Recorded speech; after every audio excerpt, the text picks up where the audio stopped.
भानपुर में शाम ढलने के बाद जब भी कोई बच्चा रोता है तब उसकी माँ उससे ये कहती है, बेटा चुप हो जा नहीं तो वो चुड़ैल आ जाएगी। ये कहानी सिर्फ एक कहानी नहीं है, बल्कि एक माँ और उसके बच्चे की वो दर्दनाक कहानी है जो आज मरने के बाद भी अपने बच्चों की तलाश में भटकती है।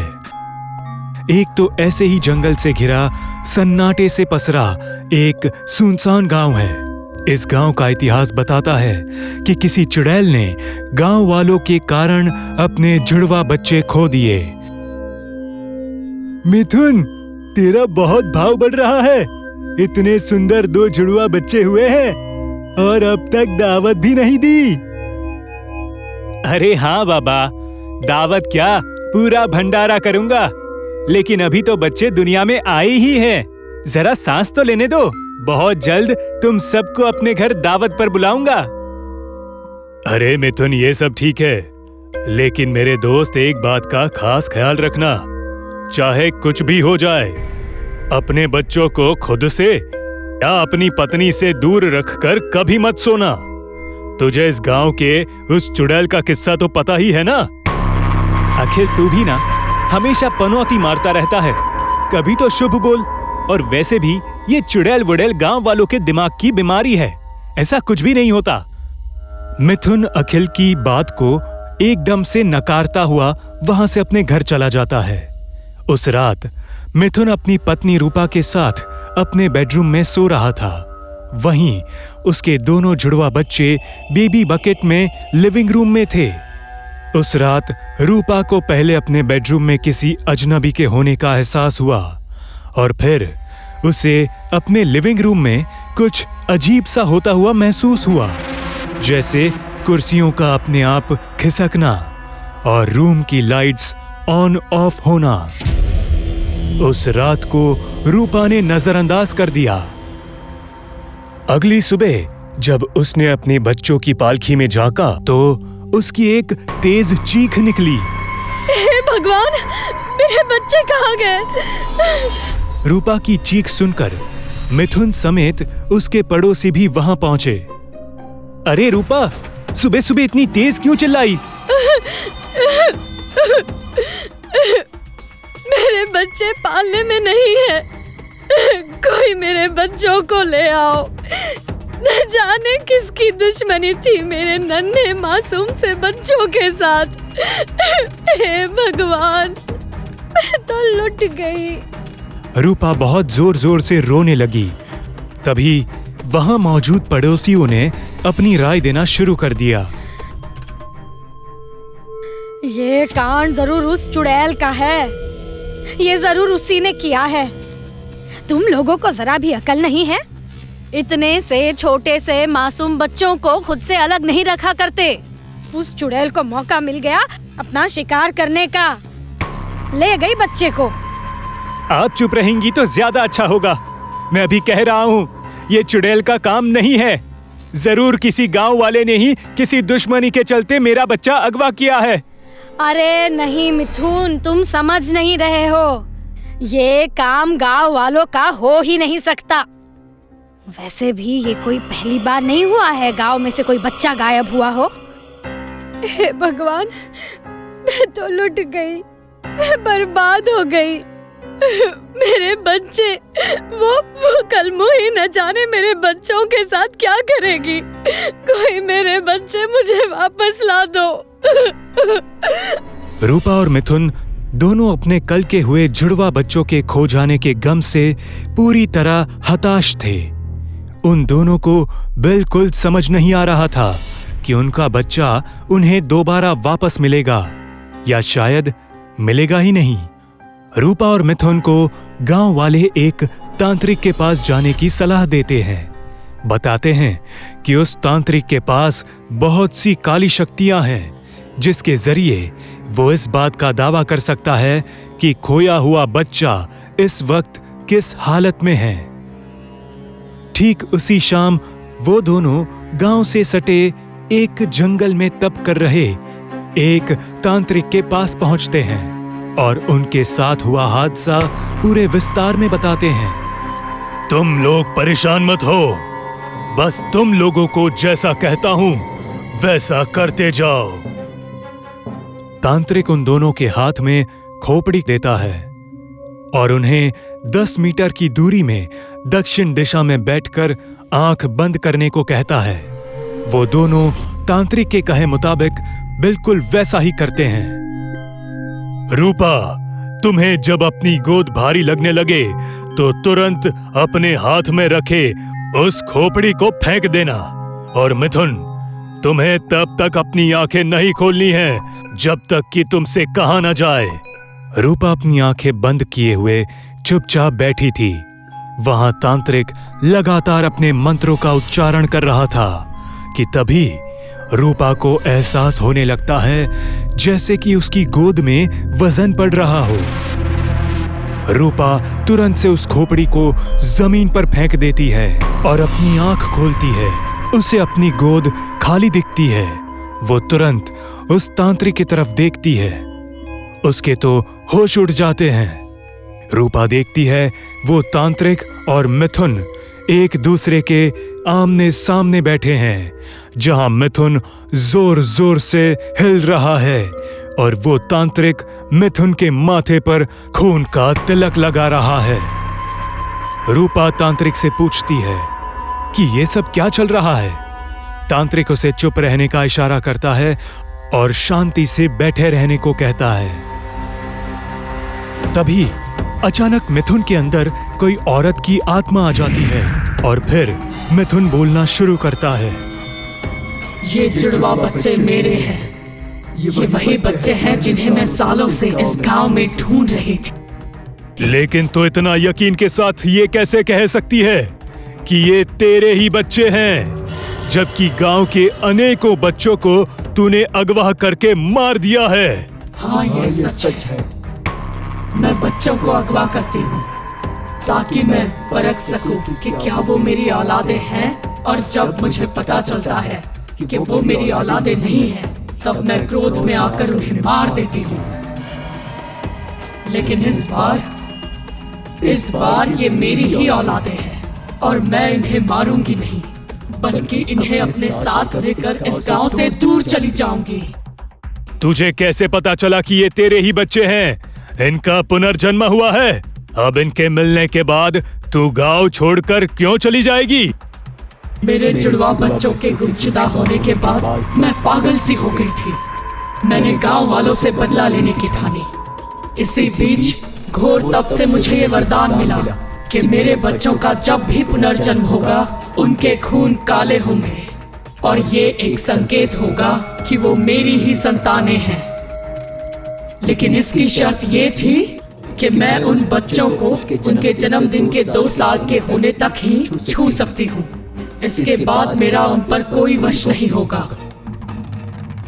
इसी वजह से जब भी गांव में से किसी के घर बच्चे होते तो मैं उसके घर के बाहर भटकती और इंतजार करती कब वो बच्चे उनसे दूर हो, और जैसे ही वो बच्चे कुछ समय के लिए अकेले बिछड़ते मैं उन्हें गायब कर देती।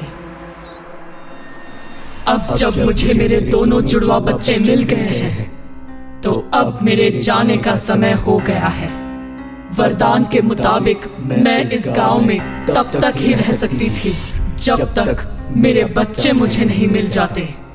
अब मेरी ममता की प्यास बुझ चुकी है, तो अब मैं जा सकती हूँ।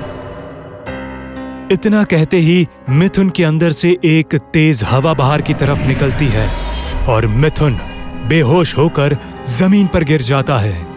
वहीं रूपा भी ये सब देखकर बहुत रोने लगती है और इसके साथ ही वहां कुछ गांव वाले भी पहुंचते हैं और रूपा को संभालते हैं। इस किस्से के बाद से फिर कभी भी वो चुड़ैल गांव में या कहीं भी गांव वालों को नहीं दिखती है।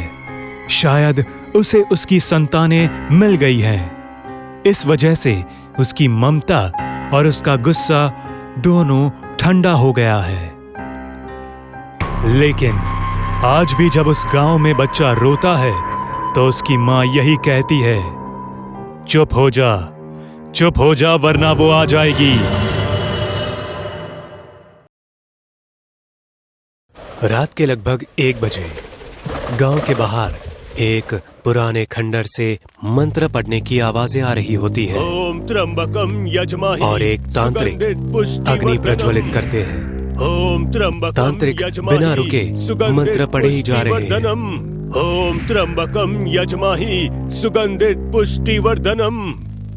ओम त्र्यंबकम यजमहि सुगंधित पुष्टिवर्धनम।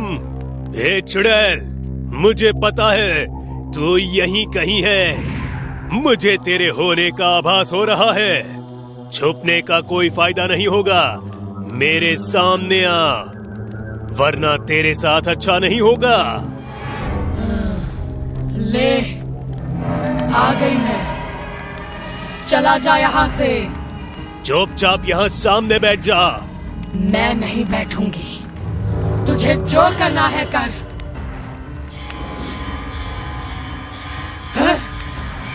बैठी हूं ना। ओम त्र्यंबकम यजमहि सुगंधित पुष्टिवर्धनम। ओम त्र्यंबकम यजमहि सुगंधित पुष्टिवर्धनम। ये जाप बंद कर तांत्रिक, ये जाप बंद कर। तो इन गांव वालों को परेशान क्यों कर रही है? छोड़ दे इस गांव को। तांत्रिक, तू मेरे और गांव वालों के बीच मत आ, वरना तू भी मारा जाएगा।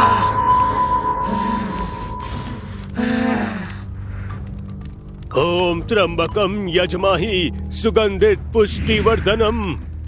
ओम त्र्यंबकम यजमहि सुगंधित पुष्टिवर्धनम। बंद कर।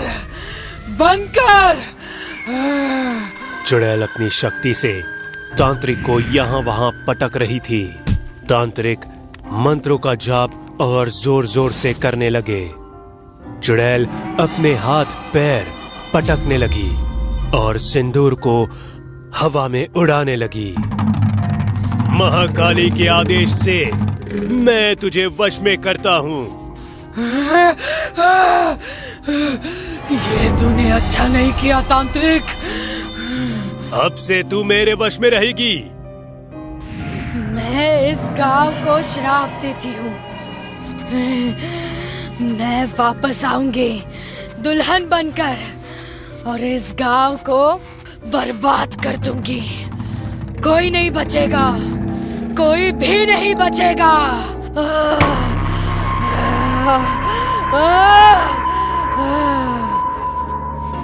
कुछ दिन बाद गांव वाले चुड़ैल को भूल गए और उसके श्राप को भी।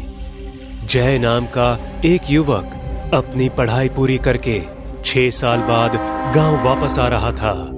सारे परिवार वाले बहुत खुश थे। अरे भाई जल्दी चलो, ट्रेन आ गई होगी। चलो चलो, मैं तो कब से तैयार होके बैठी हूँ। पर जब वो लोग स्टेशन पहुंचे तो जय के साथ एक लड़की थी। पिताजी, ये मेरी पत्नी है राखी। तूने शादी कब की? 3 महीने हो गए। सब कुछ बहुत जल्दी हो गया पिताजी। सोचा आप दोनों को मिलके बताऊं। मुझे पता है आप नाराज होंगे, पर मेरी बात सुनकर फैसला लीजिए। बातें बाद में करेंगे। वाह, कितनी प्यारी बहू है। अब घर चलो, सारी बातें घर जाकर ही करेंगे। चलो। जय के पिताजी नाराज थे, पर माँ खुश थी। माँ, मुझे पता है मैंने अच्छा नहीं किया बिना बताए शादी करके, पर एक बार पिताजी मेरी बात सुन ले तो वो मेरी सिचुएशन समझ जाएंगे। ये बात नहीं है जय, तेरे पिताजी किसी और चीज से परेशान है। वही पुरानी बात। कौन सी पुरानी बात माँ? वही चुड़ैल का श्राप कि वो वापस लौटेगी दुल्हन बनकर। ऐसा कुछ नहीं होगा पिताजी। वो ढोंगी बाबा बस गांव वालों से पैसा ऐंठने के लिए झूठ बोल रहा था। अपने गांव से कितने लड़कों ने शहर में ही शादी कर ली, किसी को कुछ नहीं हुआ, सब खुश हैं। आप चिंता मत कीजिए, ऐसा कुछ नहीं होगा। ऐसा कुछ ना हो, वही सही होगा बेटा। वो लोग बहू को लेकर गांव पहुंचते हैं। बहू ने घूंघट कर रखा था। जय के पिताजी अभी भी काफी परेशान दिखाई दे रहे थे। तभी जय के पिताजी के फोन पे एक कॉल आता है। क्या? कब? कैसे हुआ? क्या हुआ पिताजी? जो नहीं होना था। जिस तांत्रिक ने चुड़ैल को अपने वश में किया था, वो मर गए। क्या? जय की माँ अपने कमरे से एक सोने का हार लेकर बाहर आती है। ये मैंने तेरे लिए बना रखा था, आज के दिन के लिए। बेटा, आज तेरी मुंह दिखाई है ना? जय की माँ ने बहू के हाथ में वो हार दिया और जैसे ही उसका घूंघट उठाया तो वो डर के चीख पड़ी।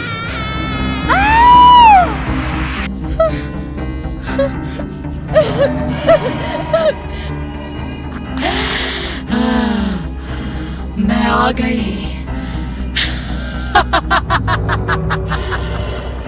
दुल्हन चुड़ैल बन चुकी थी और चुड़ैल जोर जोर से हंस रही थी।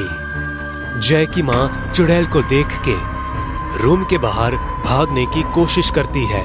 तभी दरवाजा बंद हो जाता है। मुझे जाने दो, मुझे जाने दो, मुझे जाने दो। इतने सालों के बाद फिर से आजाद हो गई मैं। चुड़ैल माँ के बाल पकड़ के यहाँ से वहां पटकती है। साड़ी का पल्लू उसके गले में फंदा बनकर उसे मारने लगी। तभी पिताजी दरवाजा खटखटाते हैं। चुड़ैल माँ को पंखे से लटका देती है। भगवान, दरवाजा खोलो। चीख की आवाज से डर के पिताजी जोर से दरवाजे को धक्का देते हैं और सामने का मंजर देखकर वो सुन्न पड़ जाते हैं। पंखे में जय की माँ की लाश लटकी थी। अरे ये क्या हो गया? चुड़ैल रूम के एक कोने में बैठी थी। अब कोई फायदा नहीं, वो मर गई है।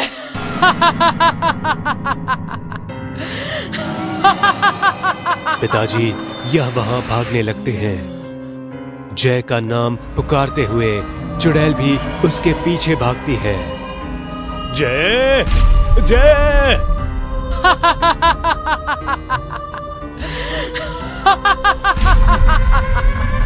भागते हुए पिताजी गिर जाते हैं। चुड़ैल पिताजी के ऊपर बैठ जाती है और अपने नाखून से पिताजी की छाती फाड़ देती है।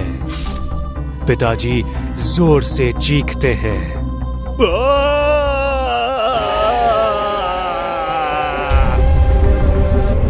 तभी जय घर के अंदर आता है। कमाल है, यहाँ कोई नहीं है। बहू आई, सब बेटे को भूल गए। जय रूम में जाता है। चुड़ैल अपनी पीठ की तरफ खड़ी थी। जय पीछे से चुड़ैल को बाहों में भर लेता है।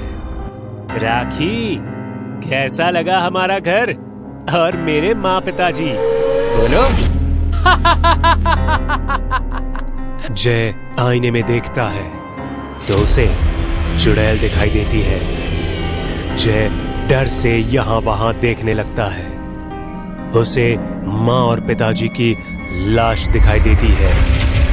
तभी चुड़ैल अपने हाथों से जय का गला काट देती है। दुल्हन चुड़ैल गांव के हर घर में जाकर लोगों को मार देती है।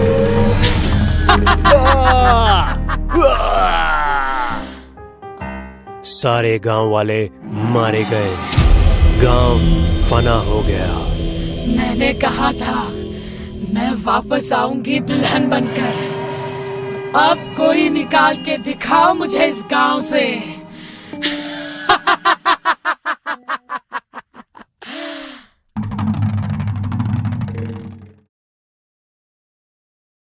एक शहर से दूसरे शहर तक रास्ता बनाने का काम चल रहा था।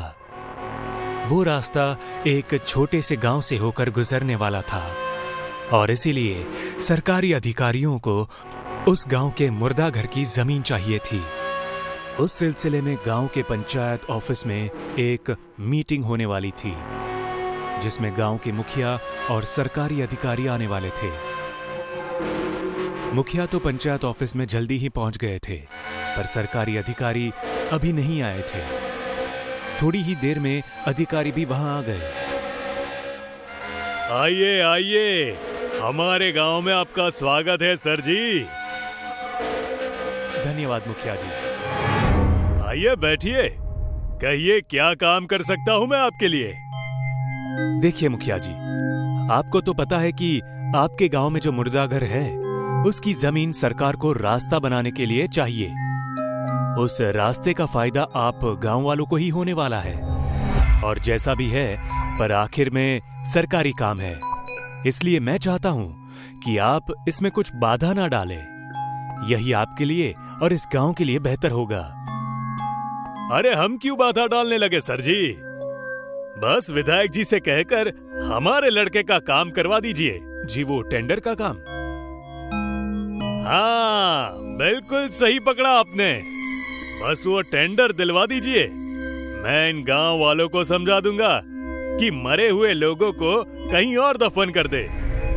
जी, वो टेंडर का तो हो जाएगा, आप चिंता मत कीजिए। मैंने कल ही विधायक जी से बात की थी, वो मान गए हैं, तो कल से काम शुरू कर सकता हूं मैं। अरे खुशी से कीजिए, कोई नहीं रोकेगा आपको। मीटिंग खत्म करके दोनों अपने अपने काम पर चले गए। अगले दिन से अधिकारी के देखरेख में काम शुरू हो गया। गांव वाले भी खुश थे कि अब उनको एक अच्छा और पक्का रास्ता मिलेगा। पूरा दिन बिना रुके काम चलता रहा। बड़ी बड़ी मशीनों ने मुर्दा घर पूरी तरह से उधेड़ दिया। हर तरफ बड़े बड़े गड्ढे कर दिए। उस दिन जमीन से बहुत सारे कंकाल बाहर निकले। उन सारे कंकालों को जलाने के लिए एक जगह पर इकट्ठा किया गया। पहले दिन का काम पूरा हो चुका था। रात को सारी मशीनें बंद थी और सारे मजदूर सो चुके थे। दूसरे दिन अधिकारी और मुखिया काम देखने आए तो वो हैरान रह गए। कल जो जमीन मशीनों ने उधेड़ दी थी वो आज बिल्कुल सपाट थी, जैसे कुछ हुआ ही ना हो। सारे गड्ढे बुझ गए थे और कंकाल भी अपनी जगह पर नहीं थे। अरे मुखिया जी, हमने काम शुरू किया था और बहुत सारे कंकाल भी निकाले थे जो अब यहाँ नहीं है। मुझे तो कुछ समझ नहीं आ रहा। अरे ये कैसे हो सकता है? सर जी, कहीं जल्दी में आपने दूसरी जमीन तो नहीं उधेड़ दी? अरे क्या बोल रहे हो आप मुखिया जी? हम इतनी बड़ी गलती कैसे कर सकते हैं? फिर ये सब कैसे हो गया? अधिकारी सोच में पड़ गया और उसने अपने सारे मजदूरों को फिर से काम करने का आदेश दिया। पूरा दिन जमीन खोदने का काम चलता रहा, पर इस बार उन्हें एक भी कंकाल नहीं मिला। सारे मजदूर और अधिकारी हैरान हो गए। रात को फिर से काम बंद करके सब सोने के लिए चले गए। अधिकारी जहां रुका था वो एक छोटा सा घर था। वो वहां आराम से सो रहा था। अचानक किसी ने उसका दरवाजा खटखटाया। वो हड़बड़ाकर उठा। इतनी रात गए कौन आया होगा? अधिकारी जल्दी से दरवाजा खोलने गया। उसने दरवाजा खोला तो बाहर मुखिया बहुत ज्यादा डरा हुआ खड़ा था। अरे क्या हुआ मुखिया जी? आप इतने डरे हुए क्यों हो? सर जी, जल्दी से मेरे साथ चलिए, बहुत बड़ी गड़बड़ हो गई है। अरे लेकिन हुआ क्या? आप खुद ही देख लीजिए। लेकिन कहाँ जाना है ये तो बताइए। मैं आपको रास्ते में सब बता दूंगा, आप पहले जल्दी से मेरे साथ चलिए। मुखिया और अधिकारी दौड़ते हुए मुर्दा घर पर आए। अधिकारी हांफता हुआ यहाँ वहां देखने लगा। सब मशीनें बंद थी, चारों तरफ सन्नाटा था। गड्ढे भी वैसे के वैसे ही थे। अरे क्या हुआ मुखिया जी? आप कह रहे थे कि सब पहले जैसा हो गया, पर यहाँ तो सब ठीक है। मुखिया सामने देखते हुए बड़े ही शांत स्वर में बोला, सर जी, कुछ लोग आपसे मिलना चाहते हैं। कौन? ये लोग। इतना कह के मुखिया ने जमीन की तरफ हाथ किया। अधिकारी पीछे मुड़कर देखने लगा। जैसे ही मुखिया ने हाथ बढ़ाया, जमीन से आत्मस्वरूप कंकाल बाहर आने लगे। उनमें औरतें, आदमी और जानवरों के कंकाल शामिल थे। वो सब जमीन से बाहर निकलकर हवा में खड़े हो गए। अधिकारी वो नजारा देखकर बुरी तरह से डर गया। वो मुखिया की तरफ मुड़ा और उसे कहने लगा, अरे मुखिया जी, भागो यहाँ से, ये सब भूत हैं। अधिकारी ने देखा कि मुखिया अपनी जगह से नहीं हिल रहा था और उसकी आंखें भी सफेद पड़ चुकी थी। अचानक मुखिया के अंदर से एक कंकाल बाहर निकला और कंकाल के बाहर निकलते ही मुखिया का शरीर नीचे गिर गया। अधिकारी भागने की कोशिश करने लगा, पर उसे सारे कंकालों ने घेर लिया और उनमें से एक कंकाल आगे आया। तुमने हमारा घर बर्बाद करने की हिम्मत कैसे की?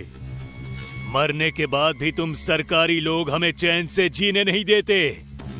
पर कोई बात नहीं, जिंदा लोग तुम्हारा कुछ नहीं बिगाड़ पाए, पर हम कंकाल तुम्हें सजा देकर रहेंगे।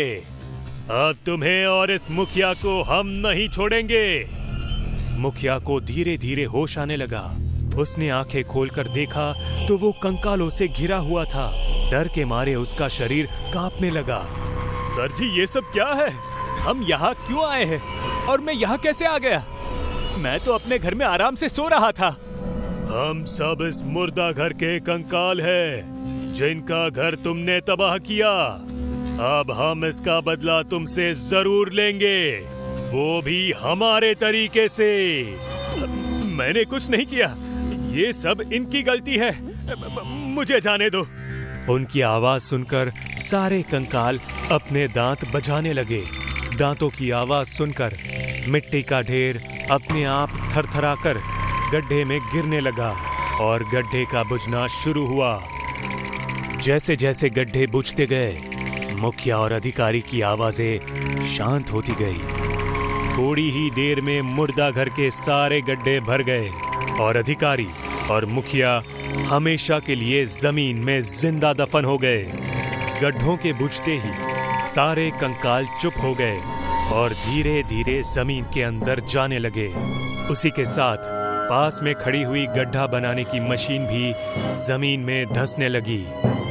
मशीन के पूरी तरह से धंसने के बाद जमीन पहले की तरह हो गई। उस हादसे के बाद कोई भी सरकारी अधिकारी वहां नहीं आया और सरकार ने भी उस गांव से रास्ता बनाने का काम बंद कर दिया।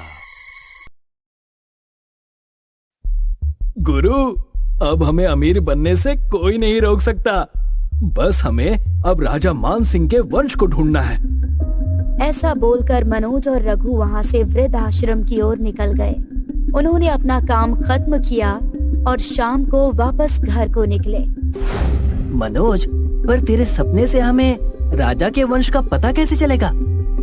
मुझे गांव के लोगों के सपने भी आते हैं, शायद उससे हमारी कोई मदद हो जाए। आज रात तेरा सपना ही हमारे भाग्य खोलेगा। ऐसा कहकर दोनों घर पहुँचे। रात हो चुकी थी। मनोज और रघु दोनों काफी थक चुके थे, लेकिन खजाने की लालच ने उनकी आंखें खोल रखी थी।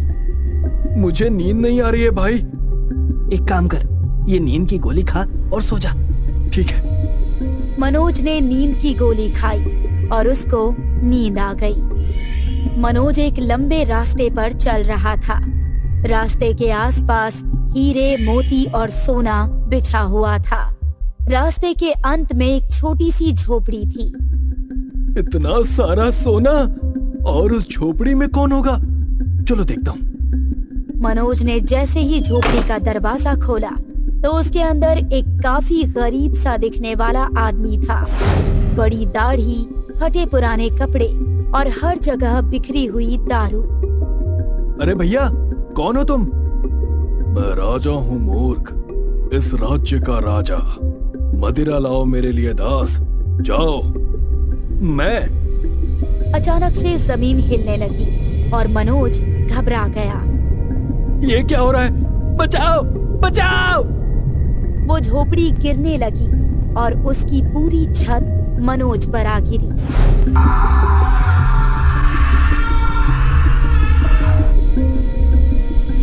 और मनोज का सपना टूटा। अरे भाई क्या हो गया? चिल्ला क्यों रहा है? कोई बुरा सपना देख लिया क्या खजाने की जगह? हाँ भाई, बहुत अजीब और डरावना था सपना।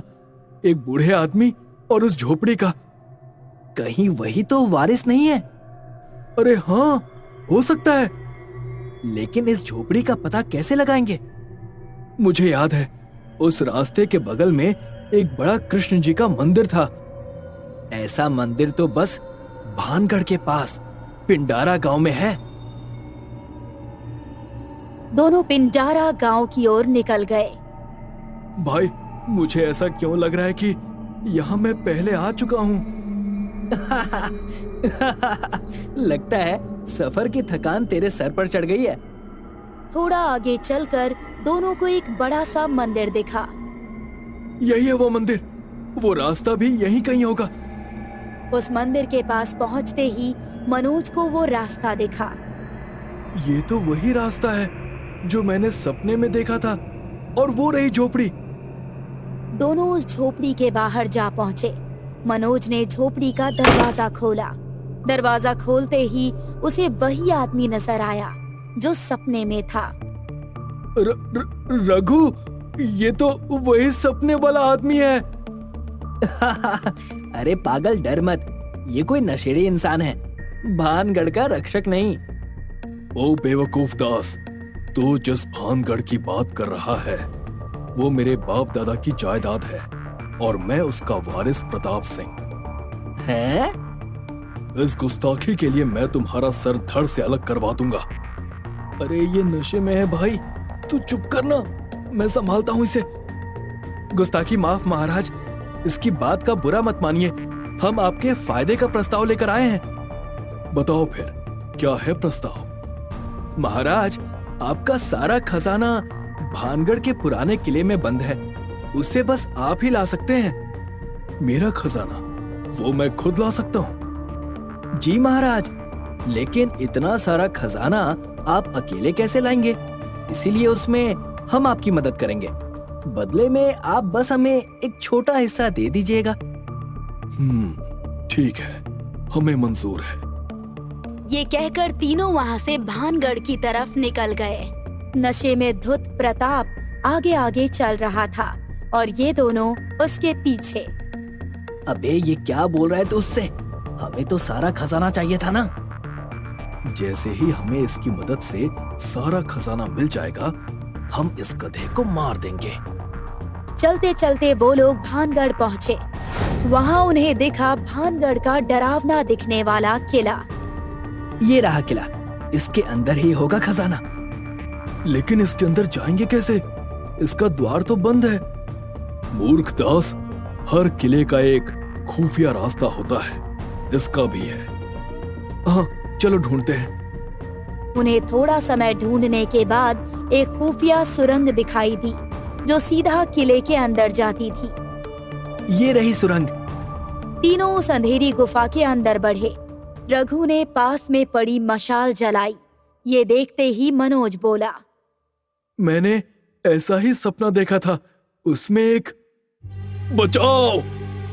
मनोज और रघु अपनी बातों से निकले और उन्होंने सामने देखा तो उनके होश उड़ गए। सामने एक बड़ा सा दैत्य एक चमचमाता बड़ा सा त्रिशूल लेकर खड़ा था। रघु और मनोज को देखते ही वो उनकी तरफ हमला करने के लिए भागा। अरे बाप रे, लगता है ये भानगढ़ का रक्षक है। भागो, भाग रघु। भाई प्रताप के पीछे छुप, ये रक्षक वारिस को कुछ नहीं कर रहा है।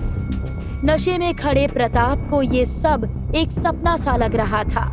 रघु और मनोज उसके पीछे आ गए। दैत्य रुक गया, मानो उसे प्रताप पर हमला करने की अनुमति ना हो। भाई ये दैत्य तो हमें मार कर ही छोड़ेगा। अब इससे कैसे बचे? चल लौट चलते हैं। लेकिन मनोज का लालच उसके दिमाग पर हावी हो गया था। अब तो मैं खजाना लेकर ही जाऊंगा।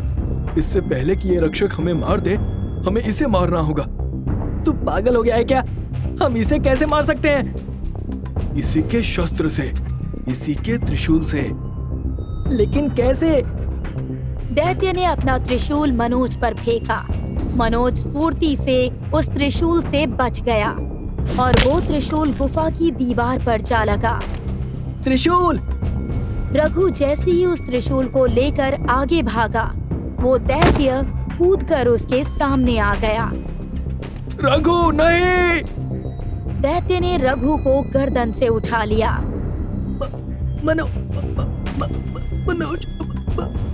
बच्चा, मुझे।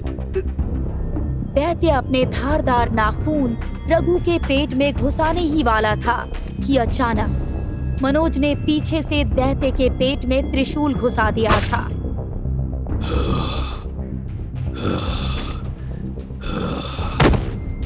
और वो दैत्य वहीं पर ढेर हो गया। उस दैत्य की चीख से गुफा की छत कांपने लगी और उसका बाहर निकलने का रास्ता बंद हो गया। वाह मनोज, तूने भानगढ़ के रक्षक से मेरी रक्षा की। मौत के मुंह से वापस आकर भी तुझे मजाक सूझ रहा है। वैसे ये त्रिशूल काफी कीमती लगता है, इसे लेके चलता हूँ। तेरा लालच तो कभी खत्म ही नहीं होगा। दास, चलो, अब तक खजाना मिला नहीं है मेरा। भानगढ़ के रक्षक को तो खत्म कर दिया, अब बस खजाने तक पहुंचना है। वैसे रक्षक तो मर गया है, तो अब इसका क्या काम? और अचानक से मनोज ने आगे चल रहे प्रताप के पीठ में त्रिशूल उतार दिया। वो त्रिशूल प्रताप के सीधे आर पार हो गया और वो वहीं खत्म हो गया। और वो दोनों आगे बढ़ने लगे और किले के अंदर पहुंचे। आंखें खोल के ढूंढ, जहां सोने की चमक दिखे वहीं होगा खजाना। अंधेरे में थोड़ा ढूंढने पर रघु को एक कक्ष से रोशनी आती हुई दिखाई दी। भाई जल्दी आ, यहाँ लगता है मिल गया। मनोज भागते भागते आया। वाह, लगता है इसी कमरे में है खजाना। कमरे के अंदर घुसते ही उन्होंने कुछ ऐसा देखा कि उनकी आंखें फटी की फटी रह गई। उस कमरे में सोने, चांदी और जवाहरात से खचाखच भरे कई 100 बक्से पड़े थे। उनकी चमक से उन दोनों की आंखें जगमगा उठी। इतना बड़ा खजाना तो मैंने अपने सपने में भी नहीं देखा भाई। मैंने देखा है भाई, ये वही खजाना है, लेकिन मुझे अपना सपना ठीक से याद नहीं आ रहा। रघु और मनोज ने अपने आप को संभाला। रघु ने 4 कदम बढ़ाया और एक बड़े से हीरे को उठाने के लिए अपना हाथ बढ़ाया। मनोज को कुछ याद आया और वो चिल्लाया, संभल कर। अचानक से एक काले नाग ने फन निकाला और रघु को डस लिया।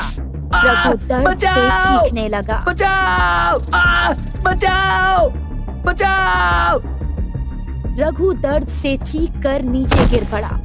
उसके बाद जो हुआ वो उसने सपने में भी नहीं सोचा था।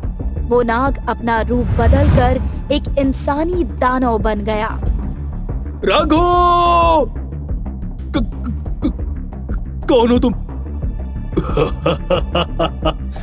मुझे नहीं पहचाना? मैं हूँ भानगढ़ का असली रक्षक। लेकिन हमने तो तुम्हें मार दिया था ना। मूर्ख इंसानों, तुम्हें क्या लगा इतना आसान होगा मुझे मारना? मैं कोई ऐसा वैसा दानव नहीं, भानगढ़ का रक्षक हूँ। वो राक्षस जिसे तुमने मारा, वो तो बस मेरा एक अंश था। मेरे रहते हुए भानगढ़ के खजाने को कोई छू भी नहीं सकता। ऐसा कहकर उसने रघु को गर्दन से उठा लिया। मुझे माफ कर दो, मैंने लालच में आकर बहुत बड़ी गलती कर दी। प्लीज मुझे माफ कर दो। इस गलती की सजा सिर्फ मौत है। मुझे नहीं मरना, मुझे नहीं मरना। राक्षस ने रघु को उठाया और जमीन पर जोर से पटक दिया। रघु के सर से खून बहने लगा और उसकी वहीं मौत हो गई। मनोज ये सब देखकर घबरा गया और माफी मांगने लगा। माफ कर दो मुझे, माफ कर दो मुझे। मैंने बहुत बड़ी गलती कर दी, मुझे बख्श दो। मैं दोबारा कभी भानगढ़ की तरफ नहीं देखूंगा। छोड़ दो मुझे, छोड़ दो। तू तो सबसे बड़ा लालची है। पिछली बार मरकर भी तेरा लालच खत्म नहीं हुआ। मैं समझा नहीं। ये सपने जो तुझे आते हैं ये यूं ही नहीं आते मूर्ख, क्योंकि तू वही पापी धनानंद है जो पिछली बार मेरे हाथों मरा था। जन्म भले ही दूसरा हो पर लालच तो तुझे पहले वाला ही है। मुझे माफ कर दो, मुझे छोड़ दो, माफ कर दो मुझे। तेरे जैसे लालची इंसान की मौत तो मेरे हाथों ही लिखी है। अचानक से राक्षस उसके सामने आ गया और उसने अपने तेज नाखून मनोज के पेट में घुसा दिए।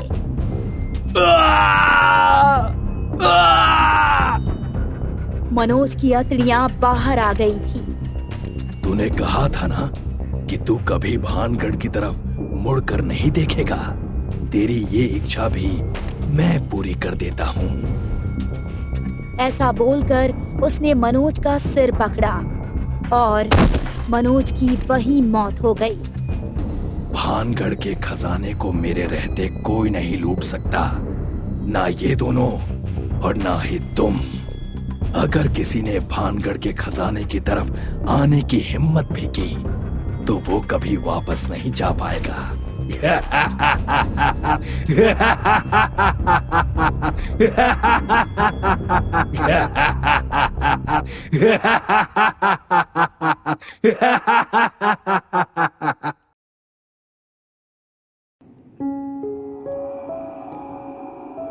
थर्टीन्थ फ्लोर का राज। जय और रोहन मुंबई शहर के जाने माने घोस्ट बस्टर्स थे, जिन्होंने पिछले 8 सालों में काफी भूतों के केसेस सुलझाए थे। लेकिन एक ऐसा अनोखा किस्सा उनके साथ घटा जिससे उनका भूतों को देखने का नजरिया ही बदल गया। 1 साल पहले की बात है, जब रोहन और जय रेडियो पर अपना पसंदीदा हॉरर शो सुन रहे थे। तो चलिए आज जानते हैं गोरेगांव के एक ऐसे अनोखे केस के बारे में जो आज तक कोई सुलझा नहीं पाया। ऐसा कौन सा केस है जो हम सुलझा नहीं सकते? यार तो सुनना ध्यान से। गोरेगांव वेस्ट में बसी एक ऊंची सी बिल्डिंग जिसके 13th फ्लोर पर कोई ऐसा राज छुपा है जिसे आज तक कोई समझ नहीं पाया। ओएसिस अपार्टमेंट्स नामक ये बिल्डिंग में वैसे तो सब सुकून से रहते हैं, लेकिन रात के 11:30 बजे से 12 बजे के बीच कुछ ऐसा होता है जिससे अच्छे से अच्छे वैज्ञानिक भी चौंक जाते हैं। 20 फ्लोर की इस बिल्डिंग में अगर कोई 11:30 से लेकर 12 बजे के बीच में 13th फ्लोर से ऊपर जाना चाहे तो उसे ये लिफ्ट 13th फ्लोर पर ही रोक देती है, जहां कोई नहीं रहता। लिफ्ट का दरवाजा खुलता है और हड्डियां जमा देने वाली ठंडी हवा बहने लगती है। लिफ्ट 10 से 15 सेकंड के लिए रुकती है, ना कोई चढ़ता है और ना ही कोई उतरता है, और लिफ्ट का दरवाजा बंद हो जाता है। कुछ लोगों ने उस फ्लोर पर जाने की हिम्मत की थी और वो उनकी सबसे बड़ी गलती थी। आज तक जो भी उस समय में 13th फ्लोर पर उतरा वो फिर कभी वापस नहीं आया। जरूर कोई शापित आत्मा का साया होगा जो आने जाने वालों को मार देना चाहता होगा, पर बाकी के समय क्या होता होगा? अगर आप भी सोच रहे हैं कि बाकी के समय क्या होता है तो इसका जवाब है कुछ नहीं। बाकी के समय लिफ्ट में 13th फ्लोर का बटन दबता ही नहीं और ना ही लिफ्ट वहां खुलती है। इसीलिए उस बिल्डिंग में रहने वाले लोग भी बस 11:30 से 12 बजे के बीच में लिफ्ट यूज नहीं करते। केस तो काफी रोमांचक लग रहा है वैसे, है ना? चल इसका भी राज खोला जाए। और जय और रोहन ने ये केस उठा लिया। कुछ दिनों बाद जय और रोहन ओएसिस अपार्टमेंट जा पहुंचे। ठीक 11:30 बजे दोनों लिफ्ट में चढ़े और उन्होंने 15वें फ्लोर का बटन दबाया। ठीक कहानियों की तरह 13th फ्लोर पर लिफ्ट रुक गई और लिफ्ट का दरवाजा धीरे से खुला। तेज ठंडी हवाएं चलने लगी। अंधेरा काफी घना था तो जय ने टॉर्च जला लिया। रोहन भाई, यहाँ तो बहुत ठंड लग रही है। जरूर इस फ्लोर पर कुछ तो अजीब है। चलो जाकर देखते हैं। हाँ, और घोस्ट डिटेक्टर मशीन ऑन करना मत भूलना। ऑन कर दिया है भाई, अब चल। दोनों 13th फ्लोर पर उतरे और अलग अलग दिशा में खोज करने निकल पड़े।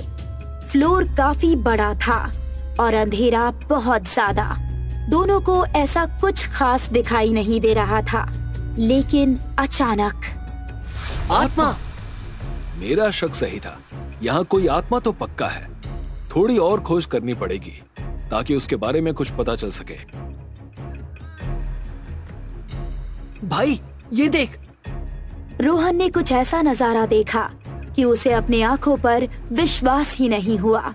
उसके सामने मजदूरों की लाशों का ढेर पड़ा था। कहाँ? मुझे तो कुछ नजर नहीं आया। कुछ तो माया भी हो रहा है यहाँ। थोड़ी देर बाद जय को अपने पीछे से एक साया जाता हुआ दिखा। भाई मुझे कुछ दिखा। कहाँ पर? यहाँ। जैसे ही जय वापस पीछे मुड़ा, उसके होश उड़ गए। जय की तरफ एक औरत की आत्मा सीधी उड़कर आ गई। बेटा, मैं आ रही हूँ। और वो आत्मा सीधा जय के आर पार गुजरकर लिफ्ट में चली गई और लिफ्ट बंद हो गई।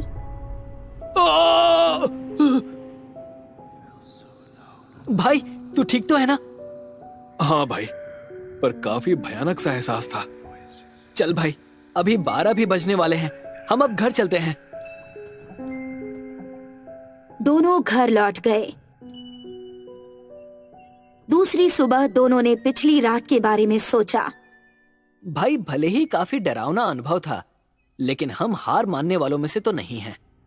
हाँ, इस केस को तो हम सुलझा कर ही रहेंगे। We are the best ghostbusters. ये भयानक आत्मा वहाँ कैद है ये तो समझ गया, पर इसने अपने बेटे के बारे में कुछ तो बोला था ना? इसका राज हमें वापस जाकर पता लगाना चाहिए। और 2 दिन बाद ओएसिस अपार्टमेंट जा पहुंचे। इस बार उन्होंने आत्माओं की बात रिकॉर्ड करने वाला टेप रिकॉर्डर अपने साथ लाया था।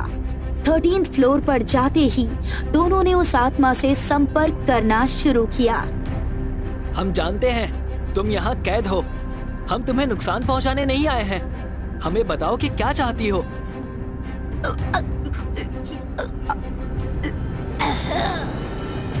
अचानक रोहन का दम घुटने लगा, मानो किसी ने उसका गला पकड़ लिया हो और वो हवा में तैरने लगा। छोड़ो, छोड़ो मुझे। मैं तुम्हें नुकसान पहुंचाने नहीं आया। और वो आवाज गायब हो गई। तू ठीक है? हाँ भाई, चल यहाँ से चलते हैं। कुछ तो सुराग मिला। जय और रोहन ने टेप को घर जाकर उल्टा प्ले किया तो आवाज आई, चले जाओ वरना उसकी तरह तुम्हें भी मार डालूंगी। और फिर प्रेम, मेरे बेटे प्रेम से मिलना है। प्रेम! प्रेम?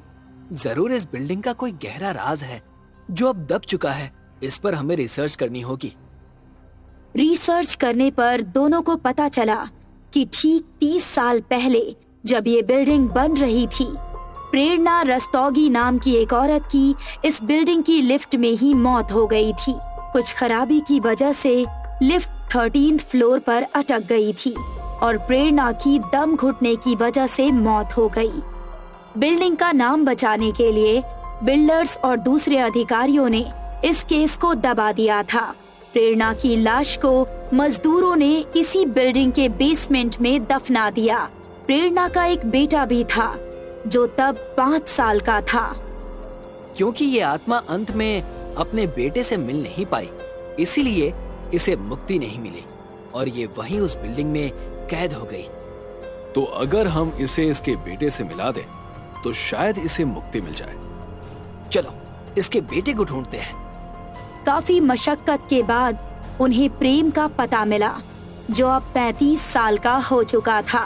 उन्होंने प्रेम को मिलकर उसे पूरी कहानी सुनाई तो प्रेम दंग रह गया।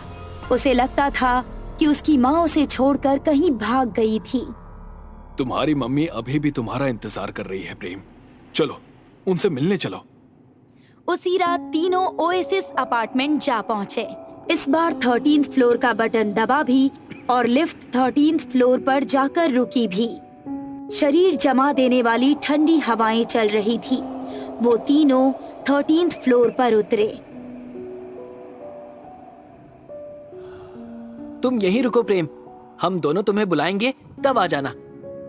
थोड़ा आगे चलने के बाद रोहन और जय प्रेम को दिखना बंद हो गए। हवा में मानो कोहरा सा छा गया था।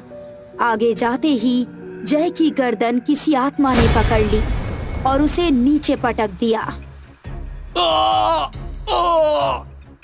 जय! तुम दोनों फिर आ गए, अब वापस नहीं जाओगे। यहाँ आने का अंजाम भुगतो। और प्रेरणा की आत्मा ने रोहन को उठाकर फेंक दिया। रोहन पिलर से जाकर टकराया और उसके मुंह से खून निकलने लगा। हम तोहफा लाए हैं तुम्हारे लिए। और वो बेहोश हो गया। कैसा तोहफा? झूठ बोलता है। तू भी उन सब के जैसा ही है जिनकी वजह से मेरी ये हालत हुई, और अब तू भी उन्हीं के साथ नर्क में जाएगा। प्रेरणा की आत्मा रोहन पर वार करने ही वाली थी कि पीछे से एक आवाज आई। माँ! प्रेरणा की आत्मा ने पीछे मुड़कर देखा तो प्रेम उसके सामने खड़ा था। जैसे ही प्रेरणा ने प्रेम को देखा, उसकी आंखों से आंसू निकलने लगे। उसने प्रेम की तरफ देखा और कहा, तू मेरा बेटा प्रेम है? तू आ गया। कितने सालों से इंतजार कर रही हूँ तेरा। कितना बड़ा हो गया है तू। मुझे माफ कर देना बेटा। इन जाहिलों की वजह से तेरा बचपन बर्बाद हो गया। अब मैं इस जैसे सभी जाहिलों का अंत कर दूंगी। प्रेरणा रोहन की तरफ बढ़ी, पर बीच में प्रेम आ गया। नहीं माँ, ये अच्छे लोग हैं। इन्होंने ही मुझे यहाँ बुलाया और आपसे मिलाया। इन्हें मत मारो। तू नादान है बेटा। ये सब एक जैसे ही हैं। मैं इन सबको मार डालूंगी। प्रेरणा ने प्रेम को धक्का मारा और रोहन की तरफ मुड़ी। अचानक प्रेरणा की आत्मा जलने लगी। उसने पीछे देखा तो प्रेम गंगा जल पकड़े हुए खड़ा था। मुझे माफ करना माँ, तुझे रोकना जरूरी था। अब आराम करने का समय हो गया है। आराम कर माँ। अगर तुझे ये सही लगता है तो यही सही बेटा। बस खुश रहना। मैं तेरी हमेशा रक्षा करूंगी। प्रेरणा की आत्मा जलकर धीरे धीरे गायब हो गई। जब जय और रोहन को होश आया तब उन्होंने देखा कि प्रेम अकेला बैठा था। माँ घर लौट चुकी हैं। हमें भी चलना चाहिए। उसके बाद 13th फ्लोर का श्राप हट गया और फिर कभी भी लिफ्ट वहां जाकर नहीं रुकी।